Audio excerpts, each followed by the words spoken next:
Do you remember that scene from The Notebook? What do you want? Stop thinking about what I want, what he wants, what your parents want. What do you want? What do you want? It's not that simple. What do you want? God damn it, what do you want? That is what I thought of when I was planning for this video. Because Allie has a point in that scene. Sometimes it does not feel that simple to just answer the question, what do you want?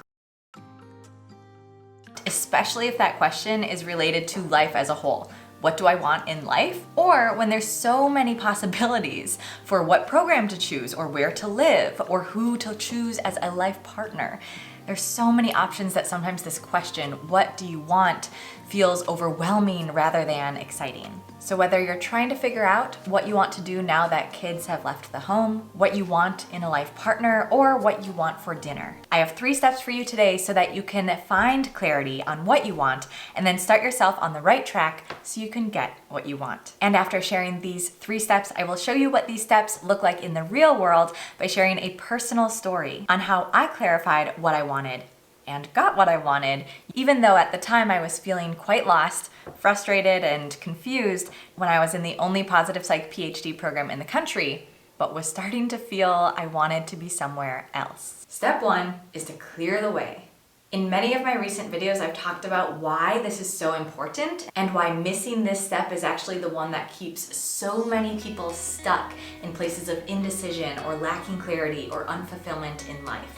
So instead of going into the details about why this step is so important, I will link those videos below in the description. Watch those after this, or trust me, this step is the first crucial step to understanding what you want and then going after it. Without this step, it doesn't matter how hard you try, how many perspectives you take, you will have a really hard time finding the clarity you desire and then creating the life that you're wanting to live. Imagine if you were trying to come up with the next $1 million idea and the TV was blaring and the fridge was running really loud, someone was screaming in the corner, your dog was barking, the radio is on, something's playing on your computer, and then you try to think about what that idea is.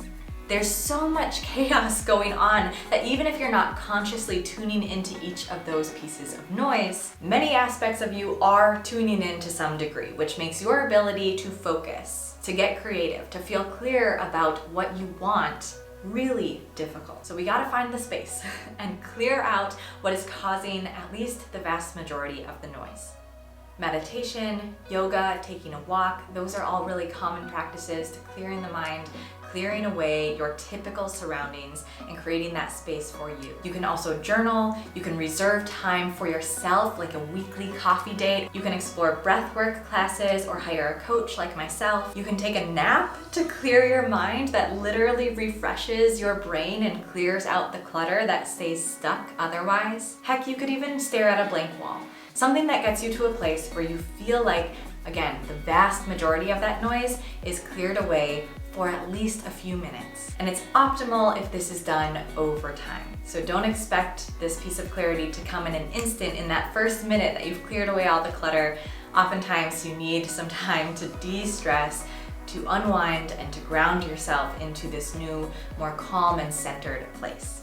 Okay, now that the clutter is cleared, step 2 is to brainstorm some options. State the crossroads you're at. So why are you wanting to figure out what you want? Is it that you're in a new season of life? Are you at a literal crossroads and you could go in one of 5 directions? And you can repeat this process a million times. So really hone in on one thing right now. And from there, brainstorm 3 to 5 options as a starting point. And of course, you've done this before. You've made lists of all the different options. So here's a fun way to really get ourselves out of our head and come up with some creative solutions. Think of different perspectives to take. So what would your parents tell you to do? What would their assumption be about what you want? What would your partner assume that you want? What would your dog, from their perspective, think that you want? What does your journal know that you want? What do you imagine God or a higher source is telling you? And you can even use objects around the room. What would the whiteboard say? What would this mug of coffee say? Add in 1 or 2 of these perspective shifts. Again, it's a really great way to expand our mind to the abundant possibilities that are available for you in what you can want. And it also, again, gets you out of your head so we don't just come up with the same 5 options that you've probably been circling with for a while. And lastly, step 3, try on each of the options that you brainstormed. So you could, if you wanted, take one small baby step toward each of those options, though you probably feel like you don't have time or the energy or the willpower to do that. So just imagine yourself stepping into each of those choices. And then note how each of those options feels. Rate them 1 to 10. How does it feel to step into that reality? Does this option feel more like a yes or more like a no? And I do have a full training on this channel to help you differentiate these feelings. Or trust yourself, trust your gut that you instinctively have this sense of this is feeling a little more exciting or this is feeling a little more icky. And then how to set yourself up to get this want is to step toward it. So take your best guess, shake it all off, and look at your options and how you felt about each of those options. What one felt the best? It might not be perfect. In fact, it probably won't be. And yes, there are 10 million other options you could choose and consider to do this exercise with. But nothing changes, and really the best insight comes when you take action.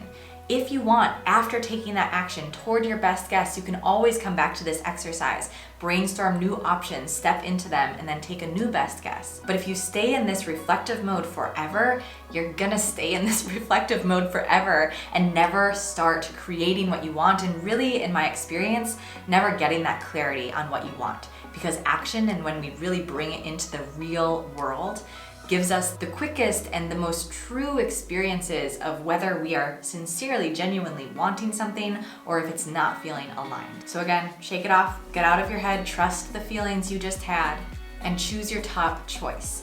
With that choice, what is one step, one bite-sized small step to walk toward and incorporate that want into your life pretty immediately? I'm talking in the next few minutes, in the next few hours, the next few days. And in doing so, you'll either get closer to your want or you will experience clarity very quickly, whether that is feeling aligned or not. If you feel like you're stuck in this spiral, it might be time to bring on some extra support. I know from experience, sometimes there are blind spots that are keeping us stuck, gremlins or limiting beliefs that are throwing us off course and keeping us from having those real intuitive gut feelings about what we want and being able to pursue it with all our energy. And if you feel like that is your next step, I'm sharing how you can get support for free from me at the end of this video. All right, story time. What do these 3 steps look like when applied in the real world? One season of my life where I applied these steps is when I was in the only positive psych PhD program in the United States at Claremont Graduate University. I clarify that it is the only positive psych PhD program in the country because that shows how pressured I felt to stay in the program.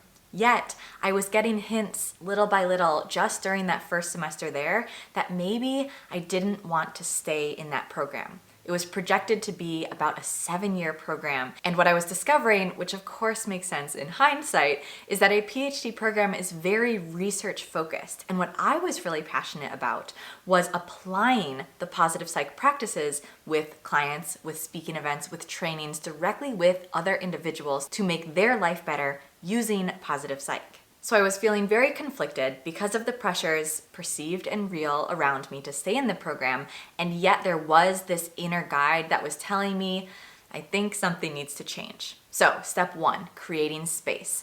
I reserved space for myself by working with a coach to work through this decision.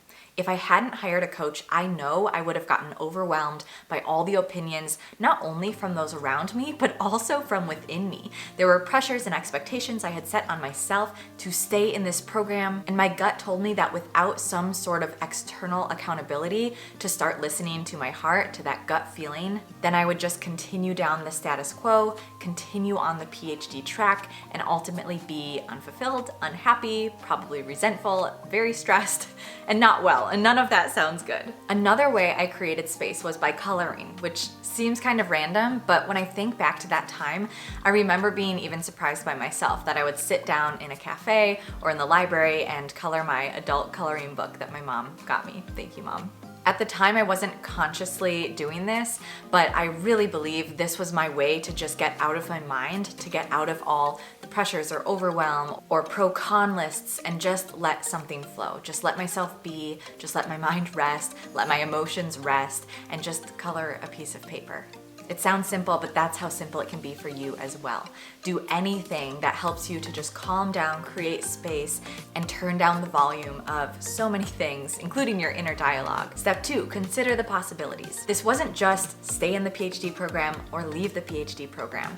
I was thinking of multiple avenues through which I could pursue each of those paths. So for instance, I could stay in the PhD program and just stay down the current track I was going, which was researching a topic I was not very passionate about, but kind of fell into my lap because that's the topic my advisor worked on, so it was very easy to fall into that subject matter. Or I could stay in the PhD program and really push to research something I was genuinely passionate and interested in. And I thought, how can I bring positive psychology into the dance world? If I could study that, maybe I would feel happier to be here for a long period of time and to devote this much energy and resources and money to the PhD program. And I also was thinking about after the PhD. I could stay in the PhD and become a professor. I could stay in the PhD program and open a dance studio that had elements of positive psych interwoven into the curriculum. So right there are 4 options. And then on the flip side, I could leave immediately, just drop everything, which I definitely thought about at some point. Alternatively, I could leave with my master's degree, which actually required changing programs. So submit a formal resignation from the PhD program and leave with my master's degree in positive developmental psychology. And then step 3, trying each of these on and taking my best guess. So because I had my coach at the time, I could really step into each of these options, try it on, feel it out, and some of them had very obvious yes or no's. So for instance, just leaving the program and not receiving a master's degree either didn't feel right. That was an immediate no. Likewise, staying in the PhD program and continuing with an interest that I wasn't interested in to study was an immediate no. When I stepped into the track of staying in the PhD program and becoming a professor, that also started to feel very clearly like it was not what I wanted, because that track requires, for the most part, a lot of research, and that was the thing I was wanting to step away from and step more into the practice side of things. I played with the dance studio idea for a while and ultimately decided that it wasn't worth going through a PhD program to pursue that track if that's what I wanted to do. And then there was the master's degree option, which I felt like opened me up to all the possibilities I didn't want to close myself off to, and let me set aside all the things that weren't feeling aligned for me in the program. The work-life balance that I felt I couldn't attain in the program, the rigorous research and coursework that felt like it wasn't applying to my new future that I envisioned for myself. And it set me up on a career track to apply these things with many different options of what that could look like. So that's what I chose. And my first step to pursue that want, to receive a master's degree, was to build a support system around myself to make sure I followed through with that decision. So note, my first step was not to sign my papers and switch from the PhD to the master's program. Nor was my first step to tell people I knew would be a little hesitant to hear that decision had been made. My first step was to ensure that I had the support so I'd follow through with a decision that felt very scary at the time. This is a reminder for you that your first step, especially hopefully you follow through with these steps today, may not be to do something drastic or to do something that feels like it's the actual change you will eventually make based on the want that you've clarified today. Your first step is what feels best for you in this moment that steps you toward what you want without sending you into fight, flight, or freeze. You might still feel giddy or excited or maybe even a little nervous or fearful, but if it's that upward energy of, yes, I think this is right, but it's still kind of freaking me out, that's a good place to be. That means you are stepping toward what you want. And that's definitely how I felt as I was deciding. And I distinctly remember I actually talk about this in depth in my book, Ready Enough, about that moment I made the decision with my coach on the phone. Yeah, I'm gonna leave the PhD. It felt scary, but it felt right. So it is one thing to learn about these 3 steps, and it is another thing to do them. So many of us watch videos like this, and I am guilty as charged, and think, oh, that's a great idea. Yeah, that makes a lot of sense. And then close our computer, walk away, and never apply this work in our own life. Which means you stay stuck and you don't make real changes, and then you don't experience how incredible your life can be, and it's only these few steps away. Humans are relational beings, and almost all of us need some sort of accountability for us to do the things we know are best for us. And when that is in place, when we do have this accountability and support network around ourselves, we don't just learn about these incredible topics and think, what a good idea, I'll apply that someday.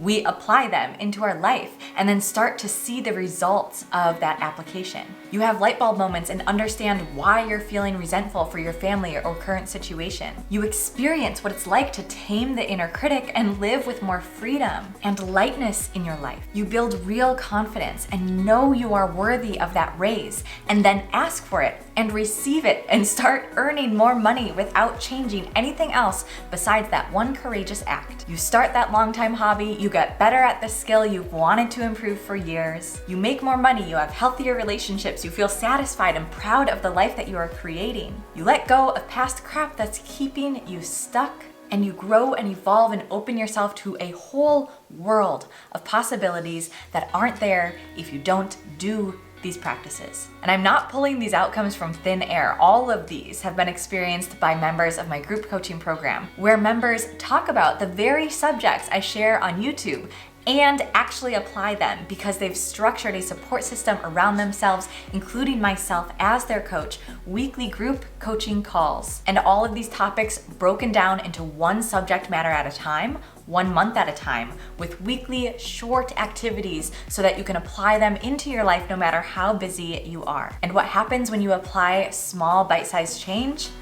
Big, huge outcomes follow because you're actually doing the work, can adapt quickly if necessary, and celebrate your big successes along the way. Though you don't have to take my word for it, here's a quote directly from one of my clients. You can read it yourself on Instagram as well. She shares, "You have been monumental in my life. Marin is the pinnacle of inspiration, kindness, care, and love. Her thoughtful coaching is better and more aligned with me than any book I've read or program I've done before, and that includes a lot."